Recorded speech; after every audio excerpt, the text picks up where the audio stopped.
Geek Insider presents Geeky, Cheeky, and Downright Freaky with Matthew Harris. He's taking a closer look at some of the wonderfully weird, gloriously geeky, and freaky things in our world.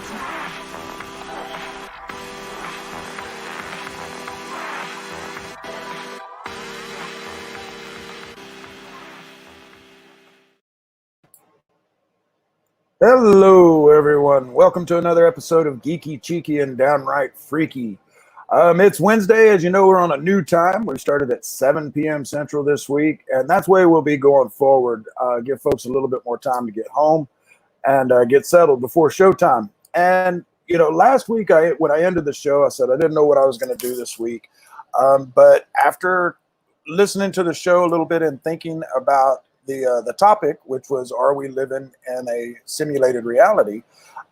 There were some other things that I did want to cover that I just didn't have time last week or didn't have time to research, I should say, to get enough material together. And so I wanted to do a part two, because this is a topic that I really find interesting. I know a lot of other people out there do as well. And like we discussed last week, there's a lot of folks out there with a lot bigger brains than me that feel that this is a possibility. Last week, we heard Nick Bostrom explain the theory on civilizations and simulations and his conclusions. We talked about the Simulation Hypothesis book by Rizwan Virkan, which I've got on audio, but I have not listened to it yet. I do plan on listening to it. We went into some instances of the Mandela effect and how that could possibly be indications that we're in a simulation. And then we discussed glitches, those little things that are just unexplainable. And I discussed some personal instances that I had experienced in life with glitches or just unexplained phenomena. And you can check that out on last week's show. And if you're tuning in on the podcast, folks, I do recommend that you watch Geeky, Cheeky, and Downright Freaky on our YouTube channel, because a lot of the times I am going to show videos and charts and all kinds of stuff. And you're just not going to get the same thing out of this show on a podcast as you do on the video feed of it as well. And this is live every Wednesday night at 7 p.m. Central. And that's on our YouTube channel, my Facebook, Meredith's Facebook, and Geek Insider's Facebook. And when we're speaking about glitches, one thing that I neglected to bring up is a few years ago in China, there all of a sudden was these weird, what the experts called mirages. And these were these floating cities that appeared in the clouds well above other cities. And the weird thing is that they called these Fatima Morganas, which it just doesn't make any sense for them to call it this, because a Fata Morgana or a Fata Morgana is a complex form of a superior mirage that is seen in a narrow band right above the horizon. Now, that one's a little bit above the other horizon, but I wouldn't consider that right above the horizon. This one certainly isn't. And this one, depending on the photographs that you see, this is the most famous one, or the more famous one.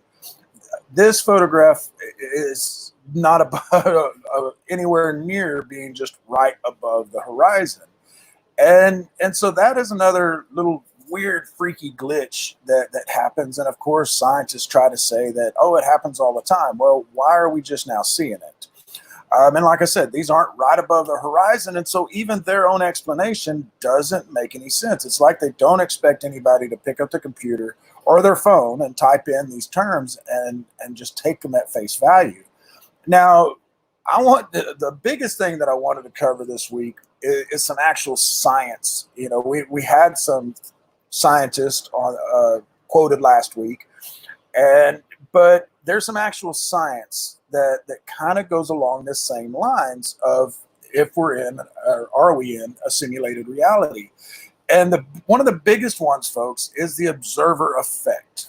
Now, stick with me here because this gets a little complicated. I am going to show a couple of videos that go along right with this. And the observer effect is that in physics, It's the theory that the mere observation of an event inevitably changes it. And this gets really weird, folks. Really freaky, to coin a phrase here. But in 1998, researchers at the Weizmann Institute in India, they built a tiny device measuring less than 1 micron in size. And it had a barrier with 2 openings, and they sent a current of electrons towards it.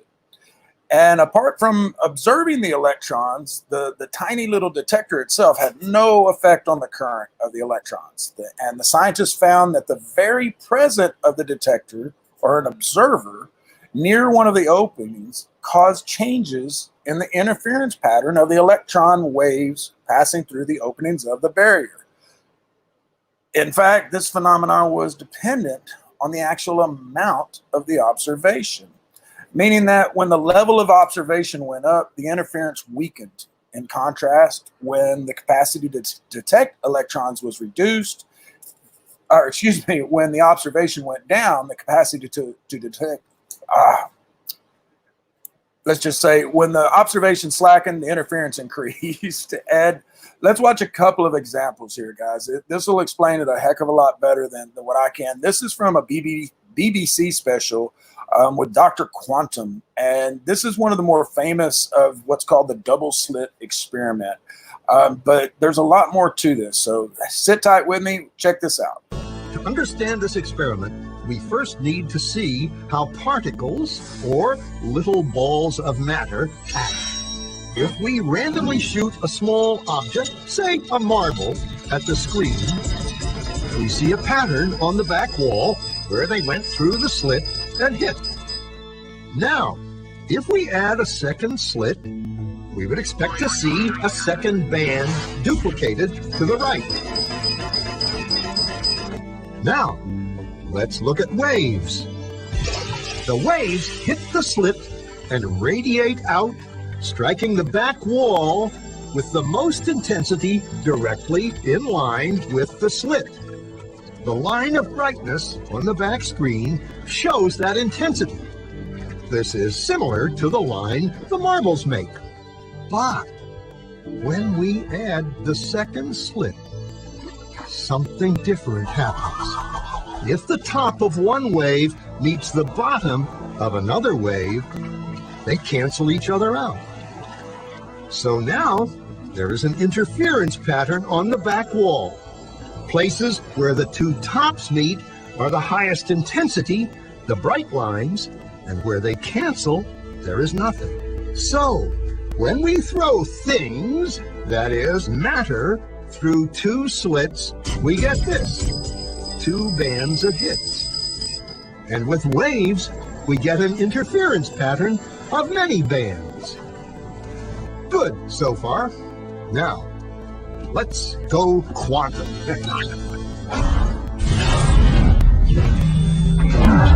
An electron is a tiny, tiny bit of matter, like a tiny marble.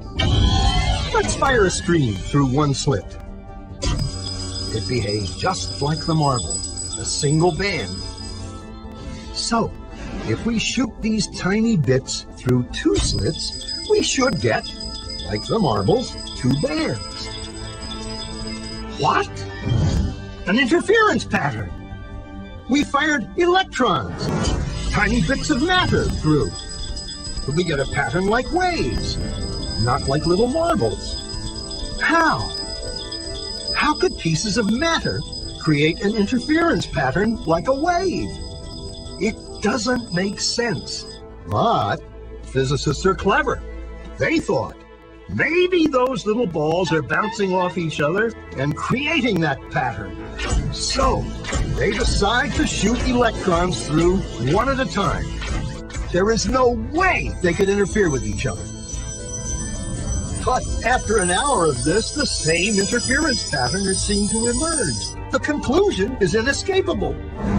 The single electron leaves as a particle, becomes a wave of potentials, goes through both slits, and interferes with itself to hit the wall like a particle. But mathematically, it's even stranger. It goes through both slits and it goes through neither. And it goes through just one and it goes through just the other. All of these possibilities are in superposition with each other. But physicists were completely baffled by this. So they decided to peek and see which slit it actually goes through. They put a measuring device by one slit to see which one it went through and let it fly. But the quantum world is far more mysterious than they could have imagined. When they observed, the electron went back to behaving like a little marble. It produced a pattern of two bands, not an interference pattern of many. The very act of measuring or observing which slit it went through meant it only went through one, not both. The electron decided to act differently, as though it was aware it was being watched. And it was here that physicists stepped forever into the strange never-world of quantum events. What is matter? Marbles or waves? And waves of what? And what does an observer have to do with any of this? The observer collapsed the wave function simply by observing. To understand this experiment, we first... All right, so yeah, it's a bit long video, but this is a unique, or not unique, well, Meredith just said it, it's mind-blowing. The act of observation on matter changes it. And this has been tested time and time again, folks. And it is mind-blowing. Now, this is a much shorter video. I just wanted to show you a continuation of this experiment where they took it one step further, because this is a video by the Royal Institute with Jim Al-Khalili, Al-Alili. And they did the same experiment, and so I trimmed the video down, but they take it one step further than at the end of here. Let's see how the particles react when we try to. And he finishes that with saying, "There's a Nobel Prize for you if you can explain that with logic and common sense." Because basically, folks, it's somehow the particles know when they're being observed and when it's just for show. And so this is a subject, it could be a very deep rabbit hole, folks. And this is why I wanted to do a part 2 of the Are We Living in a Simulated Reality? Because it's this sort of thing that can really get you thinking if you're open-minded enough to not think that you have all the answers. And we'll continue the conversation in just a moment. We'll be back right after this. Check it out. MobileEdge.com has award-winning products with innovative features and contemporary, edgy designs that empower you to look sharp and travel smart with your mobile tech. Your beloved, not to mention expensive gaming gear and mobile tech devices, are an extension of you, so give them the protection and style they deserve wherever you go. Find them at MobileEdge.com and protect your tech with Mobile Edge. Bring it on. Hey Geek Insiders, Mobile Edge has a special coupon code for our dedicated listeners. Get 25% off your Mobile Edge gear using coupon code GEEK25. That's GEEK25. Geek out. All right, and so as I was saying, the observer effect and the double slit experiment is scientific. It's scientific proof that there's something really weird at the core of our reality. Einstein gave us one of my favorite quotes, and one that's uber relevant to today's show, and that is that, and I quote it all the time, I think it's even in the byline here at Geek Insider, and that's, reality is merely an illusion, albeit a very persistent one. And he called this next thing I want to talk about spooky action at a distance. And, well, I'm talking about quantum entanglement, and it's damn sure geeky and freaky, but it goes right along with the whole thing of, just 1 second. It goes right along with the whole thing of the observation effect and the whole, reality as an illusion kind of thing. And it's basically that two particles become entangled inseparably. They're inseparably. They're linked, and whatever happens to one immediately affects the other, no matter how much space is between them. Now, last summer, physicists at the University of Glasgow in Scotland actually photographed this phenomenon for the first time. And just 1 second. I gotta find the photograph. There it is. They actually photographed this for the first time, and it shows two photons, light particles, experiencing entanglement. They're interacting and actually sharing physical states for a brief moment. And in order to capture this incredible photo, the team of physicists created a system that blasted out streams of entangled photons at what they described as a non-conventional object, and actually involved capturing 4 images of the photons under 4 different phase transitions in order to get this. Now, if you break those down, if you break down those atoms and neutrons to their quarks and electrons, you can start getting into string theory territory, which you can look up on your own. But theoretical physicist at the University of Maryland, James Gate, was researching, and he said, in my research, I found this very strange thing. I was driven to error correcting codes. Now, that's what makes browsers work. And so why were they in the equations I was studying about quarks and electrons and supersymmetry? In other words, he found error correcting code at the base of reality in quarks and electrons, which you get to quarks by breaking down the photons and getting all the way down into the atoms and breaking those open. And then there's quarks. And supposedly, if you break those open, the theory is, if you break those open, then you have a string that's vibrating at a different frequency, and that's where string theory comes in. And again, there's a lot of good videos out there about the subject, but he said that this brought him to the stark realization that he could no longer say people that believed in simulation hypotheses were crazy. And so, again, if you didn't see last week's show, check it out and then watch this one again, because they tie together exclusively. Or not exclusively, but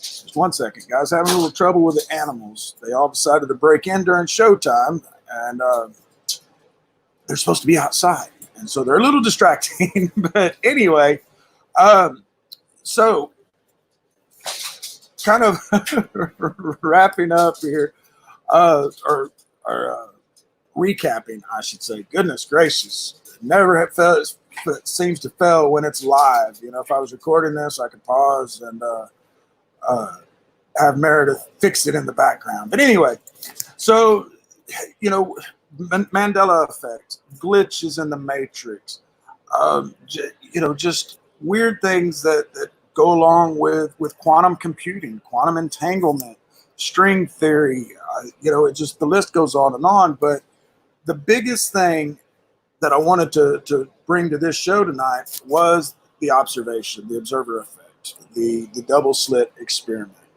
because this is inexplainable or unexplainable to the top experts, and it blows everyone's minds that are in this kind of field, and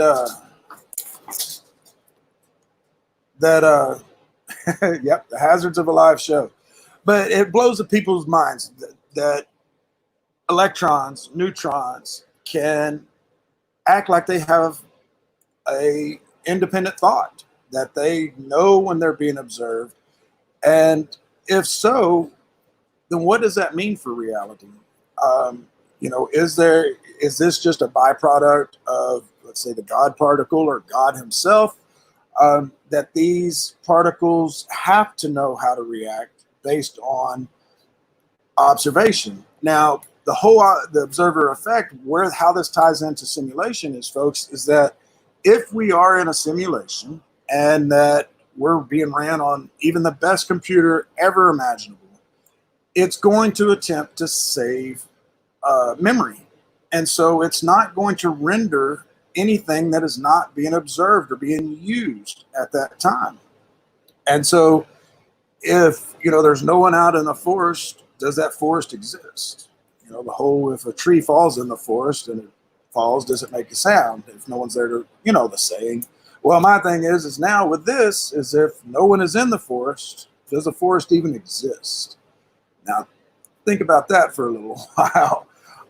Because if stuff has to be observed or when it's observed, it behaves differently. And we have to understand that and we all understand it. We learned it in grade school. Everything is made up of atoms. And if down at the core, those atoms behave differently when we're looking at them, then what the hell are they doing when we're not looking at them?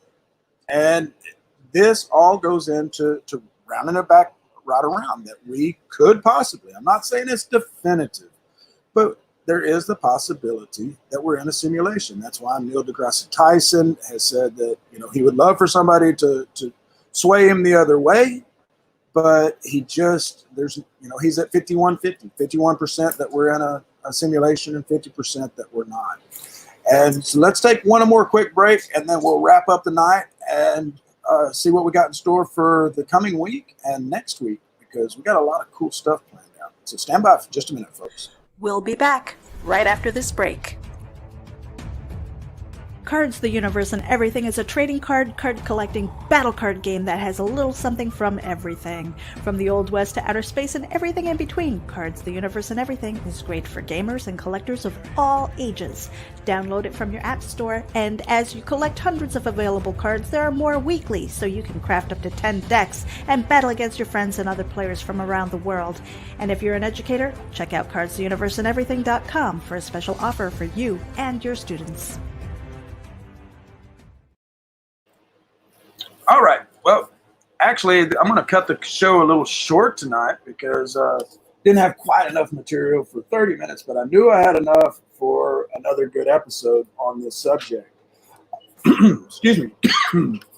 Now I know we got an interview coming up that'll be out Friday, another episode of Light Years Away.